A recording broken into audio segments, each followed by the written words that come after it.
I'm Joyce with Johnson Plastics Plus. Today we're going to talk about the Flux Chuck Rotary and how to install it on the Beambox 2. Let's take a closer look at what comes with the Chuck Rotary kit and installing the riser block that you need for the 40-ounce drinkware. So with your Chuck Rotary kit, you're going to get your Chuck Rotary, as well as you're going to get 2 sets of these different size attachments. These will sit inside the pocket and will suspend the Chuck Rotary. There will be several different sizes even within this. You'll see some are quite a bit bigger and wider.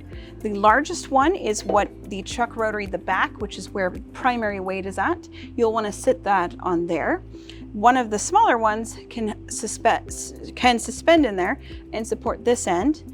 And the third is actually an additional support in case you need to have a support for something like a longer object, such as a baseball bat or a very large, heavy water bottle. If you're going to utilize engraving, something like that, a large object like that, you may also want to get the rotary support module. This would sit on that third one of these. On the end here of whatever your large object is, we'll go ahead and sit in these wheels. You can raise and lower this. It'll just provide some additional support to keep your object from dropping down or becoming unlevel. That does not come in this kit, but it is available on our website. The other thing you're going to get is you're going to get this riser block, which we'll talk a little bit more about when we install it. You will also get a tail support. This tail support is useful when you're working with spherical objects. There is a suction cup here. You would be able to suction on something maybe like a baseball or maybe like a glass globe of some form. You would go ahead and be able to provide a little additional support as it rotates. You will also get a ruler and a caliper. You will want to know the circumference or the diameter of whatever object you're working for the Beam Studio software. You're also going to get a connection cable. This is going to connect here on the back of the Chuck Rotary and into the laser itself. You do want to make sure the laser is always powered off whenever you're connecting this cable for safety. You're also going to get a small magnetic level. This you can put on any of those surfaces that you're looking to engrave to ensure you're getting a level focus. You also are going to get a small Allen screwdriver. This will work with any of the screws that are in this kit. And finally, you're going to get a series of jaws. So the jaws I have currently installed are the step jaws. Those have multiple different points of contact where you can either use them internally inside of an object such as the 40-ounce drinkware, or you can use to grasp. You'll also get L jaws.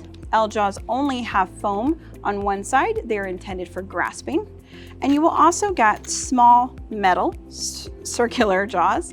These are intended for use with small objects such as rings or a tool, a ballpoint pen, anything smaller that you want to grasp. Let's go ahead and go through installing a set of jaws onto the Chuck Rotary. So first thing I'm going to do is actually loosen on this side. I'm going to go ahead and loosen this so I can rotate the jaws upwards. So that way then I'm working on a flat surface. And I'm going to go ahead and tighten it so that my Chuck Rotary does not rotate on me. So now I have the brass jaws here that are going to be the ones that open and close. And I just need to put my step jaws on them. So I'm going to go ahead and close up my brass jaws here. My step jaws have 2 screw holes on both the top and the middle here.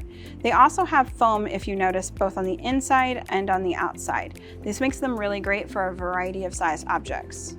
Anytime you're installing these, you want to make sure that you install them all at the same distance. So whatever hole you do for the first one, you're going to want to continue on that same distance for the next one you do. I'm going to go ahead and just hold this in place and then put my small screw here in the front. I'll do that for all 3 of these before I move to the back screws. That way I can ensure everything is at the same distance.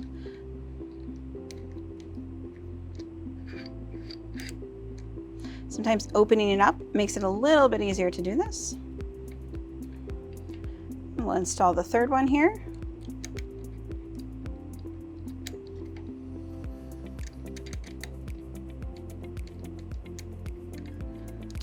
Now, before I install those back screws, I'm going to tighten it all the way down because I want to ensure that everything is meeting there in the center and they are all an equal distance apart.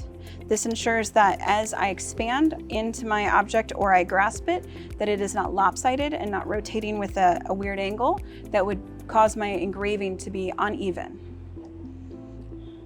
Now I can install those back screws.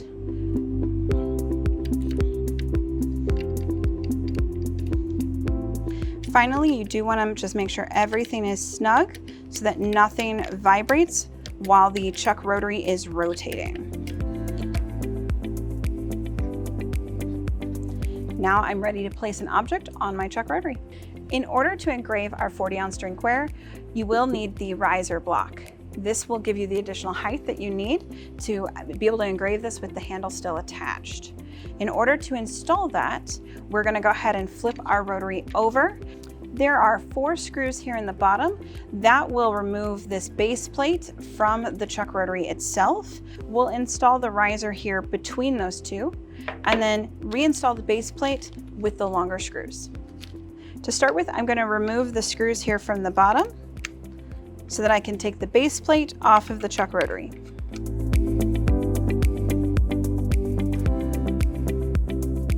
Now that our riser is installed, we can put a 40-ounce tumbler here onto our chuck rotary. And now we're ready to put our chuck rotary in the machine. All right, with the laser powered off, we're gonna go ahead and put our suspensions in, our suspension brackets here. You do want the 2 heaviest ones, the 2 largest ones. They will fit in these little clamp holes here. I'm gonna go ahead and put one here at the end and one here about 3/4 of the way. And then I'm going to go ahead and bring my chuck rotary over, putting the heaviest end here on the right and the lighter end here on the left. And just make sure my brackets are in the right places and my chuck is here in the center of the pocket. I am going to go ahead and take 2 of the little silver screws here and place these so that my brackets don't move during the rotation of the chuck rotary. Finally, I'm going to go ahead and attach the cable here to the back of the chuck rotary and into the back of the laser. This laser is powered off, so I'm going to go ahead and install first into the back of the laser and make sure that my connection goes all the way in. And then I'm going to bring it around to the end here. I do like to go under this support here, and I'm going to just attach the other end here into the corresponding slot here on the back of the chuck rotary. I now have my rotary attached. It is sitting here in the center. It is attached here to the laser. I'm ready now to power on and set up my job for engraving. Thanks for watching.